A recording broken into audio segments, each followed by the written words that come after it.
मैं इतना कहूंगा कि बिहार का जो चुनाव होने वाला है 2025 में, वो किसी को कंफ्यूजन में नहीं रहना चाहिए।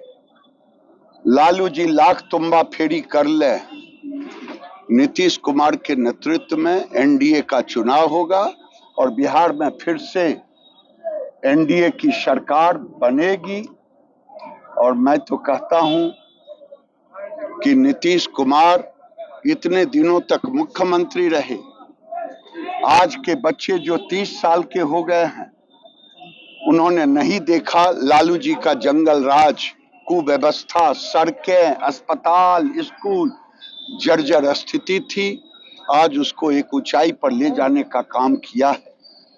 और उड़ीसा में नवीन पटनायक ने भी वर्षों तक सेवा की। ऐसे व्यक्ति को देश में पुरस्कृत करने की जरूरत है, चाहे जिस भी पद से स्वीकार किया जाए, भारत रत्न जैसे चीजों से नवाजा जाए। दिल्ली में बांग्लादेशी घुसपैठ का आगमन हो चुका है। क्या लग रहा है कि पूरे बिहार और देश में बांग्लादेश जैसे आतंकी घुस जाएंगे? अब समय आ गया है कि बांग्लादेशियों को समाज भी चिन्हित करने की कोशिश करे और सरकार भी चिन्हित करने की कोशिश करे और बांग्लादेशियों को चिन्हित करके उसे सरकार के हवाले करना चाहिए, उसे देश से बाहर निकालनी चाहिए।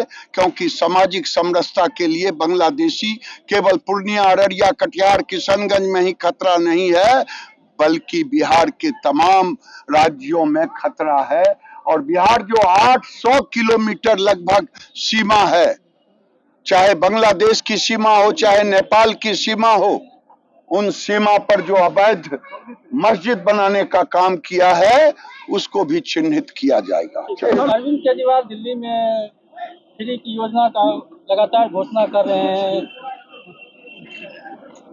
देश अरविंद केजरीवाल जैसे भ्रष्ट व्यक्ति को अब वो कोई भी नौटंकी कर ले, दिल्ली उन्हें स्वीकारने वाला नहीं है। जन्म जयंती बेगूसराय में आईओसीएल के सहयोग से गांधी स्टेडियम का पेवेलियन, अटल पेवेलियन के रूप में हम लोगों ने खिलाड़ियों के द्वारा समर्पित करवाया।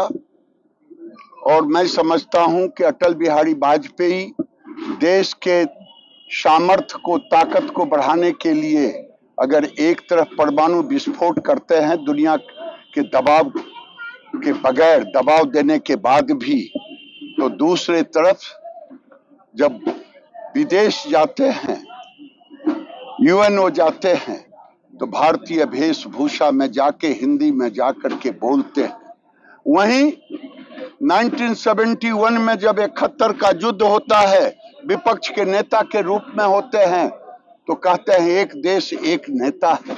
लेकिन दुर्भाग्य है, आज जो विपक्ष के नेता हैं एलओपी, वो एलओपी नहीं है, बल्कि एक ब्लैक बेल्ट लिए हुए बाउंसर की भूमिका में रहते हैं और सांसदों को अपने ताकत के बल पे फिजिकल धक्का देते हैं।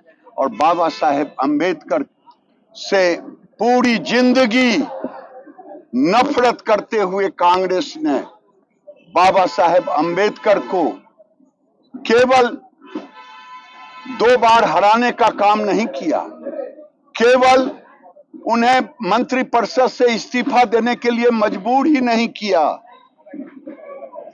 बल्कि जीवन भर नेहरू, राजीव गांधी, इंदिरा गांधी, सबको भारत रत्न मिला, बाबा साहेब अंबेडकर को कांग्रेस ने दिया नहीं।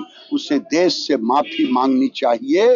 वो झूठी बात फैला करके अपने को, अपने चेहरे को, अपने कृतित्व, जो घृणित काम किया है, उससे पीछा नहीं छोड़ा सकता जो पाप उसने किया है।